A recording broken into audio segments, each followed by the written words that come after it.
आदरणीय मेरे प्रिय दोस्तों और भक्तों, आज आपको इस वृत्तांत में चित्रकूट के दर्शन करवाने का दिल कर रहा है।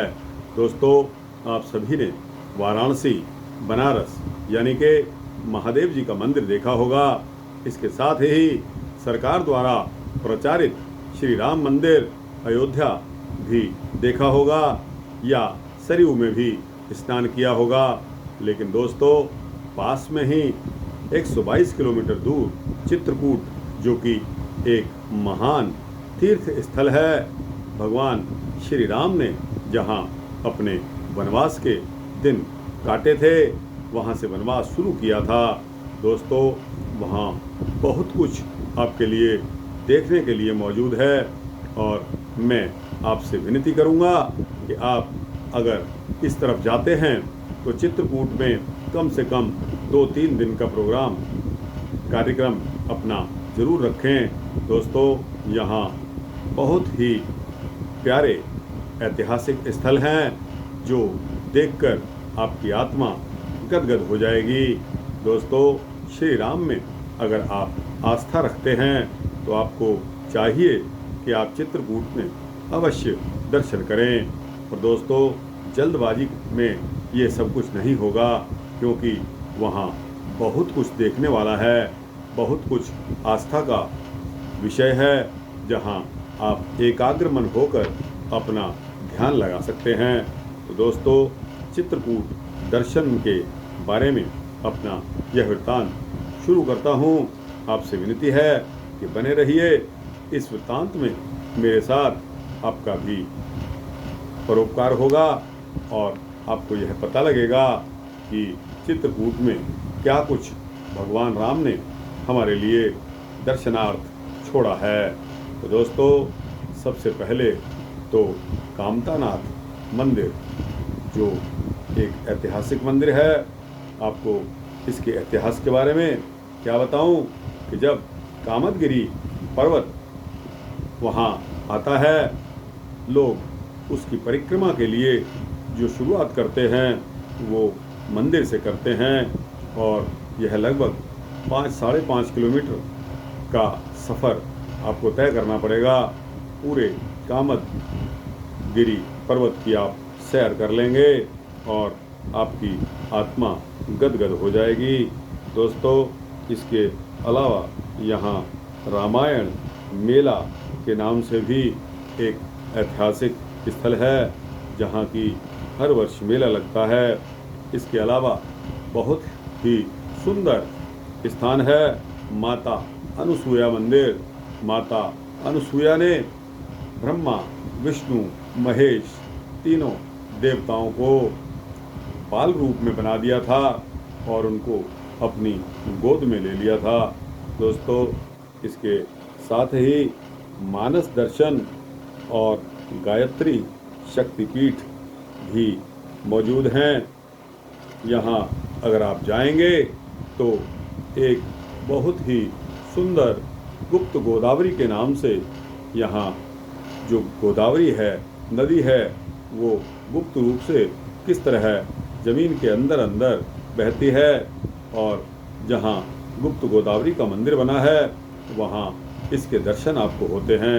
गुप्त गोदावरी नीचे, पहाड़ के नीचे एक जगह है जहाँ पानी वहाँ आता रहता है और पानी भरा हुआ है। उस पानी में चलकर आप नीचे, पहाड़ के नीचे दर्शन करेंगे और पानी में लगभग 1-1.5 फुट पानी होता है। उसमें चलकर आप अनुभव करेंगे कि गुप्त गोदावरी नदी जो है वो किस प्रकार पहाड़ों से निकलकर यहाँ दर्शन देती है। दोस्तों, इसके साथ ही खटखटाचोर गुप्त गोदावरी का यहाँ एक कुंड मौजूद है जिसमें पानी भरा रहता है। इसके साथ ही कालिंजर, काल भैरव और कालिंजर नाम से यह 2 संस्थाएं हैं।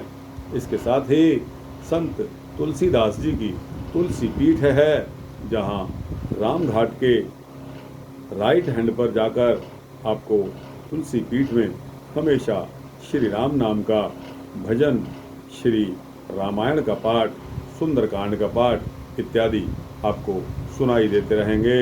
दोस्तों, राम घाट पर आकर आपको बहुत ही सुंदर नज़ारा, लेफ्ट हैंड साइड पे हर हर महादेव का मंदिर जो कि पहाड़ी पर है, जिसके दर्शन श्री राम स्वयं करते थे, ऐतिहासिक मंदिर है।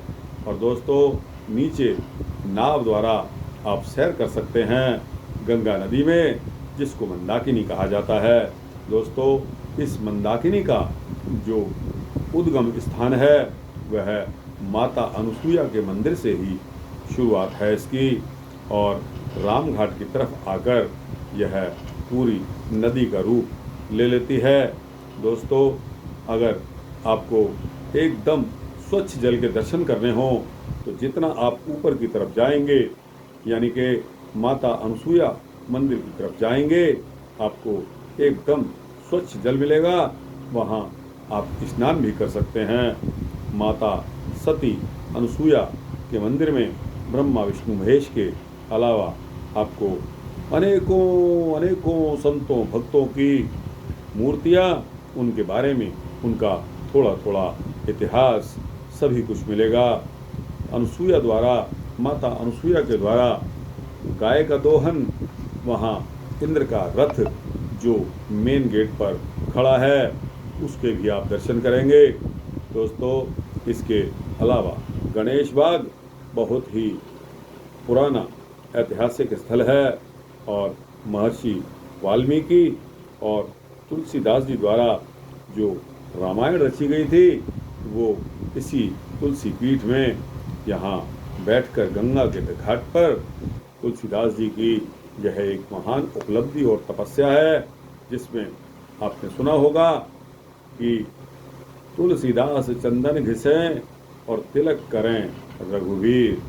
भगवान राम, लक्ष्मण और माता सीता ने किस तरह इस बियावान जंगल में आज से अपने टाइम में हजारों साल पहले यह समय काटा होगा।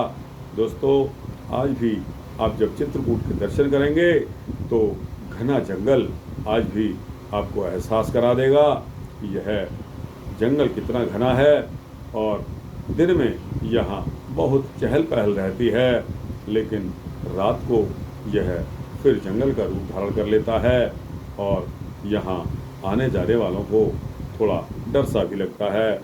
हनुमान जी द्वारा श्री राम के दर्शन और जानकी कुंड, यानी कि जानकी चरण, जहाँ माता सीता के चरण द्वारा बनाए गए हैं, और उसी के साथ ही कुंड बनाए गए हैं आप लोगों के स्नान करने के लिए, और जानकी कुंड के समीप ही जानकी हॉस्पिटल का निर्माण किया गया है।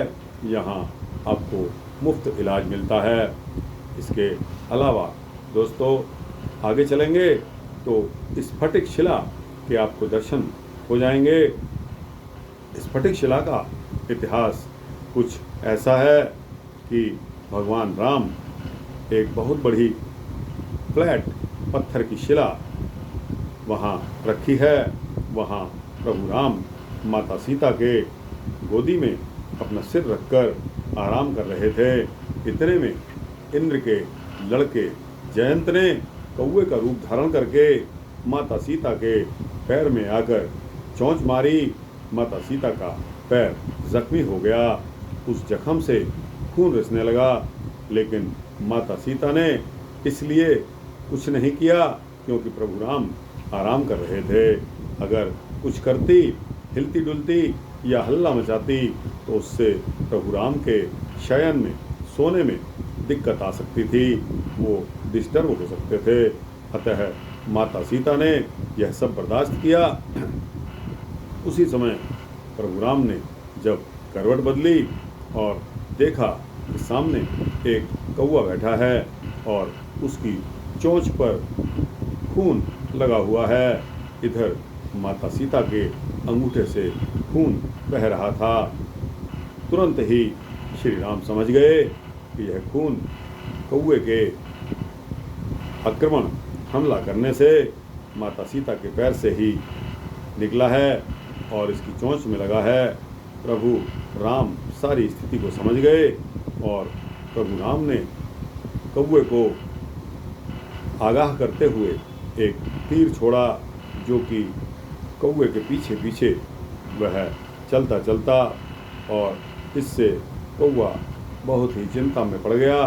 बताते हैं कि वह जयंत कौवा तीनों लोकों में घूम गया, लेकिन किसी ने भी उसकी रक्षा का जिम्मेदारी नहीं उठाई। तब स्वयं वह प्रभु राम की शरण में आ गया, और प्रभु राम ने उसे माफ़ तो कर दिया, लेकिन वह तीर उसकी एक आंख फोड़ चुका था। दोस्तों, इसके अलावा श्री तुलसी जन्म कुटीर, तुलसी मंदिर, राजपुर और राजापुर तुलसीदास का जन्म स्थान भी यहाँ से नज़दीक पड़ता है। राजापुर तुलसीदास जी का जन्म स्थान भी आप दर्शन कर सकते हैं। इसके अलावा पंचमुखी, शंकर, गुप्त गोदावरी और कालिंजर इत्यादि के दर्शन भी आप कर सकते हैं। गुप्त गोदावरी और भगवान दत्तात्रेय, मत्स्य गजेंद्रनाथ के भी आप दर्शन कर सकते हैं। दोस्तों, इसके अलावा चित्रकूट में भरत मिलाप जहाँ हुआ था, वहाँ पर एक भरतकूप के नाम से बहुत ही प्रसिद्ध स्थान है, जो कि आप अगर दिल्ली की तरफ से जाएंगे तो पहले पड़ेगा, चित्रकूट स्टेशन आने से पहले पड़ जाता है। इसके पश्चात महात्मा गांधी चित्रकूट ग्रामोदय विश्वविद्यालय की भी वहाँ पे नींव रखी गई थी। विश्वविद्यालय है, वहाँ पर भी जा सकते हैं। दोस्तों, इस फटिकशिला के बारे में मैंने आपको बता दिया। इसी प्रकार भरत घाट और बिजावर मंदिर भी वहाँ पे शोभनीय हैं। इसके अलावा जानकी कुंड चिकित्सालय, आरोग्य धाम, धारकुंडी के नाम से भी एक संस्था वहाँ है। तो दोस्तों, इन सभी के दर्शन आप अपने टैक्सी वाले को, या अगर आपने वहाँ निवास स्थान बना रखा है, 2-3 दिन का हाल्ट करना है, तो आप स्वयं देख सकते हैं। इसके अलावा वहाँ पर सीता जी की रसोई और सूखा कुंड परिक्रमा। दोस्तों, बंदरों का तो वहाँ बोलबाला है, क्योंकि प्रभु राम जब बंदरों की फौज लेकर गए थे, उन्हीं की वंश की जातियाँ यहाँ मौजूद हैं, और बंदर अपने लोगों का दिल, भक्त लोगों का दिल बहलाते रहते हैं। इसके अलावा पंचमुखी हनुमान धारा मंदिर, जो कि पहाड़ी पर पड़ता है, अगर आपके हाथ पैर सलामत हैं, चढ़ने में आप सक्षम हैं, तो सीढ़ियों द्वारा आप हनुमान धारा के दर्शन कर सकते हैं। यहाँ हनुमान धारा बहती है। बताया जाता है कि प्रभु श्री राम एक बार हनुमान जी से बहुत खुश हुए और हनुमान जी को वर मांगने के लिए कहा। तब हनुमान जी ने कहा कि हे भगवान, मैं वर के रूप में आपसे क्या मांगूं? मुझे कुछ मांगने का सूझता नहीं है, लेकिन हाँ, जिस दिन से मेरी पूंछ में आग लगी थी और मैंने लंका जला डाली थी, तब से मेरे शरीर में जलन सी रहती है, क्योंकि आग का प्रकोप इतना था जिससे मेरी पूंछ के द्वारा मेरे शरीर में जलन बनी रहती है। इसलिए अगर इसका कोई उपाय हो तो बताया जाता है कि प्रभु राम कामदगिरी पर्वत से एक तीर छोड़ते हैं, जो कि तीर इधर दूसरे पहाड़ पर जहाँ हनुमान जी विश्राम कर रहे होते हैं वहाँ पर आता है और गड़ जाता है। उस तीर के द्वारा एक गड्ढा होता है, उस गड्ढे से हनुमान धारा निकलती है, जिससे कि हनुमान जी स्नान करते रहते हैं और उनके शरीर की जलन ठीक होती रहती है। तो दोस्तों, इसको कहा जाता है हनुमान धारा पर्वत। आप इसके दर्शन कर सकते हैं। इसके अलावा चित्रकूट स्टेशन करबी, जहाँ से आप अपनी यात्रा शुरू करेंगे, और इसके पश्चात वहाँ पर एक जीवन प्रमोद वन है। इसके अलावा शबरी प्रपात के नाम से एक झरना है, इसके भी आप दर्शन कर सकते हैं। आरोग्य धाम, बनवासी राम मंदिर और गोयंका घाट, इसके अलावा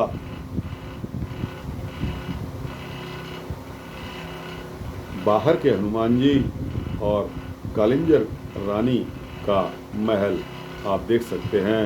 तो दोस्तों, यूँ तो देखने के लिए वहाँ इतनी सारी जगह हैं जो मैंने आपको गिनवाई। लगभग आपको 3-4 दिन का समय वहाँ रुकने देखने के लिए चाहिए।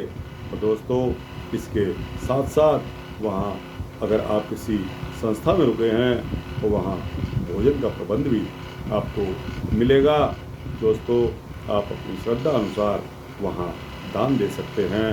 रुकने का वहाँ कोई पैसा नहीं लगेगा। अगर आप दर्शनों के लिए गए हैं तो दोस्तों, भगवान श्री राम पर विश्वास रखें, उनमें आस्था रखें। उनके दर्शनार्थ जाएंगे तो आपके बहुत से पैसे बच जाएंगे। उसके पश्चात आपकी जो श्रद्धा हो उस संस्था को आप दान में दे सकते हैं। तो दोस्तों, मैंने आपको चित्रकूट में जो भी यह मंदिर हैं, देखने योग्य पवित्र स्थान हैं, वहाँ आप ज़रूर देखिए। मैं आपको एक बात की गारंटी दे सकता हूँ कि अयोध्या से कई गुना ज़्यादा देखने योग्य वहाँ स्थान हैं। वो भी ऐतिहासिक स्थान हैं जो हमारे श्री राम की धरोहर है, हम लोगों के लिए दर्शनार्थ है। दोस्तों, यह वृतांत यहाँ समाप्त होता है। आपको कैसा लगा? अच्छा लगा हो तो इसको लाइक और शेयर करते हुए अपने दोस्तों, भक्तों, मित्रों, जिज्ञासुओं तक भेजना। कमेंट सेक्शन में जाकर अगर किसी भाई को इसके बारे में कोई गाइडेंस चाहिए या किसी मंदिर का फोटोग्राफ चाहिए तो वह भी मैं आपको दे सकता हूँ, आपको व्हाट्सएप कर सकता हूँ। कृपया अपने कमेंट्स बॉक्स में अवश्य लिखिए। तो दोस्तों, इस चैनल को सब्सक्राइब कर देंगे तो मैं यकीन दिलवाता हूँ कि आपको इसी तरह के सूक्ष्म भक्ति वृत्तांत मिलते रहेंगे। जय श्री सीता रामचंद्र भगवान की जय।